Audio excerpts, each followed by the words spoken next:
La Belgique a dévoilé sa feuille de route pour restituer à la République démocratique du Congo des milliers d'objets culturels acquis abusivement pendant la période coloniale, des objets spoliés, en particulier sous le règne de Léopold II entre 1885 et 1908. Le récit de Mylène Girardot.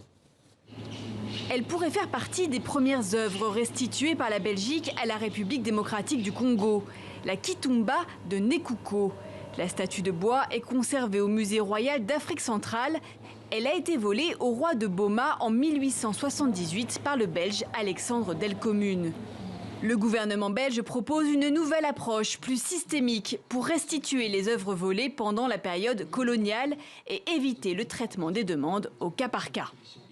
Tout ce qui a été acquis de façon illégitime, dans le cadre de vol, dans le cadre de violence, dans le cadre de pillage, doit être restitué. Cela ne nous appartient pas.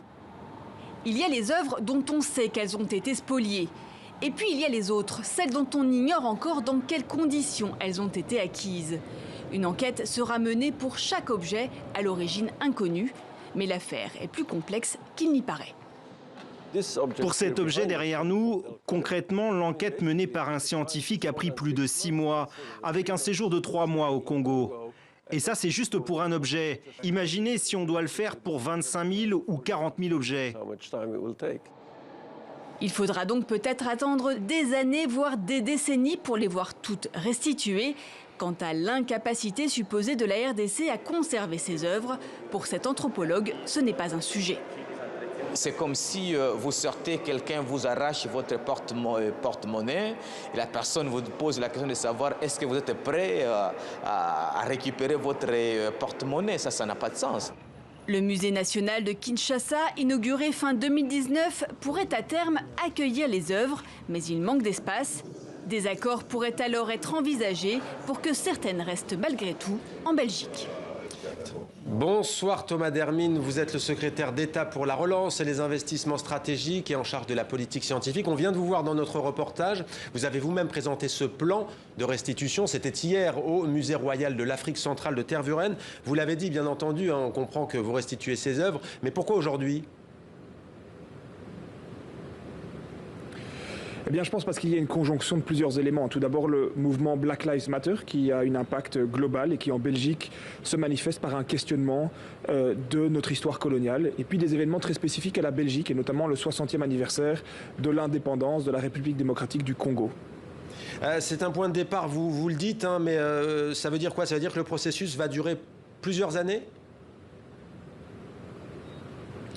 Oui, tout à fait. On sait que c'est un processus, comme c'était dit dans votre reportage, qui va prendre du temps. En tout cas, ce qui était important pour le gouvernement belge, c'est de donner un cadre large à ces questions de la restitution. On sait qu'il y a des enjeux qui sont très importants.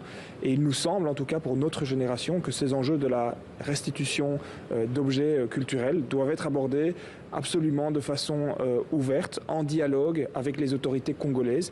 Et qu'en tout cas, ces objets qui ont été acquis dans une forme de violence, qui ont été acquis de façon illégitime, n'appartiennent pas à la Belgique. Et donc, il faut, sans plus attendre, pouvoir transférer la propriété juridique au Congo et entamer, à travers un dialogue, un retour potentiel matériel de ces biens au Congo.